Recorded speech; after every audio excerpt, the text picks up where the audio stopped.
Olá, estudiosos do espanhol da Argentina, tudo bem com vocês?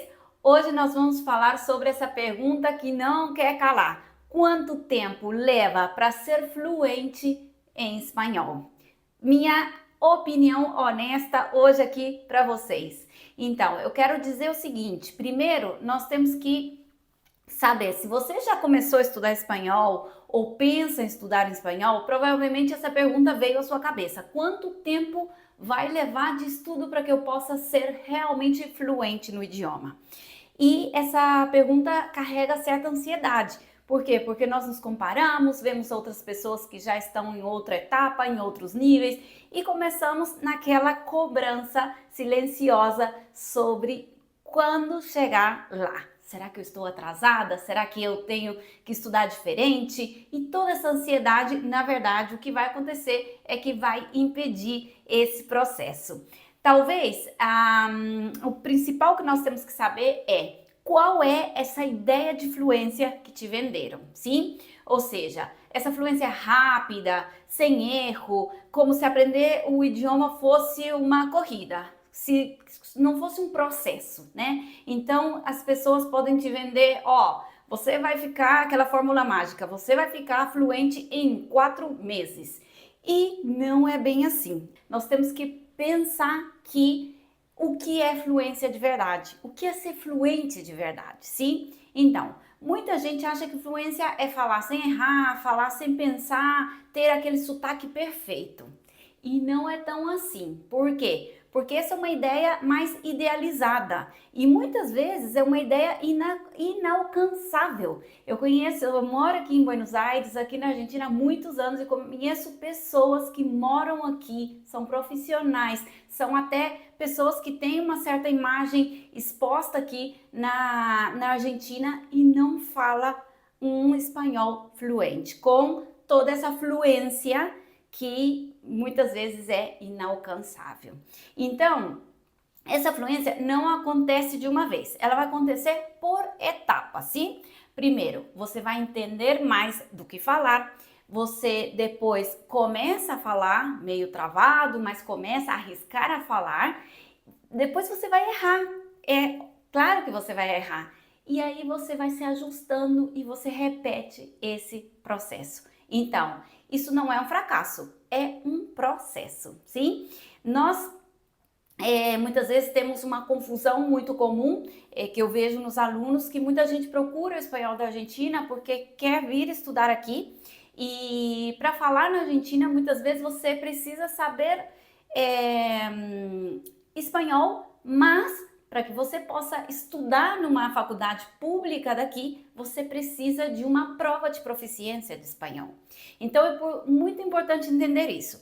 Ser fluente no espanhol do dia a dia não vai ser a mesma coisa que ser fluente para uma prova de proficiência, sim? Por quê? Porque uma coisa vai ser você conseguir conversar com um argentino, entender alguns códigos culturais, o jeito de falar, o humor, algumas expressões cotidianas. Isso vai fazer que você desenvolva muito bem aqui no país. Porém, se você precisa de uma prova de proficiência, e aí essa fluência já vai ser diferente. Sim, tem algumas provas de proficiências que vão avaliar o idioma voltada para o contexto universitário. E aí você tem que ter este contexto universitário que não é o mesmo das expressões da rua, do dia a dia. Outras provas talvez tenha aquele contexto mais cotidiano, mais geral, mais neutro, mas você precisa entender isso, sim? Você precisa entender qual é o objetivo para a sua fluência. O que você está procurando? Qual é o propósito que você tem com o espanhol? Então, agora deixa eu te fazer essa pergunta. Quanto tempo falta? Sim, muita gente fala assim, quanto tempo eu vou precisar para essa fluência? Quanto tempo, professora, quanto que eu vou ficar? Como é? Tudo isso gera ansiedade, sim? A maioria das vezes essa pergunta nasce não da curiosidade, ela nasce da pressa. Eu entendo que existe uma pressa para conseguir talvez mesmo esse certificado se você vem para estudar aqui numa faculdade pública na Argentina. Mas quando você aprende a língua com pressa, você até estuda, mas isso não permite que você viva o processo de aprendizagem, que é tão importante para que você aprenda realmente e seja fluente na língua. Porque aí entra a comparação, você começa a ver as pessoas que estão falando espanhol no Instagram, outro colega que fala melhor, a amiga que já passou na prova, e essa comparação, o que vai fazer é roubar o seu foco. Então, sem foco, você não vai ter nenhuma fluência. Então, depois de tudo isso, a pergunta certa seria: o que realmente encurta esse caminho para chegar ao estudo do espanhol? Sim, e a resposta é simples, mas ninguém fala sobre isso. O tempo depende muito mais do como do que do quando. Não é só estudar mais, é estudar melhor.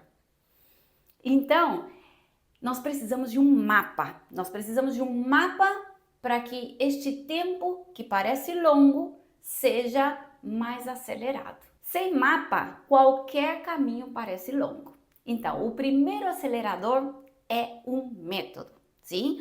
Um método é ter um caminho organizado, onde cada etapa faz sentido e conversa com a pessoa, sem culpar as etapas, estudando com foco, conhecendo o seu propósito, para que você está estudando espanhol, então focalizar neste propósito, sim? Quando você tem um método, você para perguntar o tempo todo: será que eu estou no caminho certo? Será que eu estou fazendo hoje coisas para poder aproximar mais ao meu objetivo? Isso economiza tempo e energia mental. Então, o segundo acelerador é a constância, sim? Aqui muita gente se engana, porque não é intensidade, é presença, é estudar pouco, mas com regularidade. Não é muito só quando dá. Não, tem que criar hábito, estudando todos os dias. E familiarizar com essa fluência, familiarizar com o que é o país onde você vai morar, se é na Argentina, se começar a conhecer mais questões da Argentina, se interessar pela cultura do país e pela língua, sim? E o terceiro acelerador que eu tenho para te contar é a clareza de processo, sim? É saber onde você está hoje e qual é o próximo passo. Não todos. Qual é o próximo passo? Sim? Onde eu estou hoje? Tudo isso vai diminuir a sua ansiedade. E quando a ansiedade diminui, o aprendizado acelera, sim? Por quê? Porque a clareza vai gerar calma. Quando esses três pontos se alinham, sim? Método, constância e clareza, o tempo deixa de ser um inimigo e vira consequência do processo. Então, você precisa ter essa consequência para que você chegue ao tempo que você precisa. Depois de tudo isso, talvez você perceba uma coisa importante, que fluência não é um ponto de chegada, ela é a consequência. Consequência de método, consequência de constância e de clareza no processo, sim? E se você quer parar de se comparar e começar um caminho claro no espanhol, eu criei um curso para que você possa se organizar nessa jornada. Não é uma promessa de fluência em poucos meses, mas é uma estrutura, acompanhamento e um espaço seguro para que você possa errar, ajustar e seguir. Se fez sentido para você, eu vou deixar aqui no link o nosso curso para que você possa ver e que você possa entrar em contato para começar com seus estudos. E eu deixo uma pergunta para você me responder nos comentários. Em que parte da jornada você sente que está hoje? Em que parte da jornada você sente que está hoje? Eu vou adorar te ler. Tchau e até o próximo vídeo.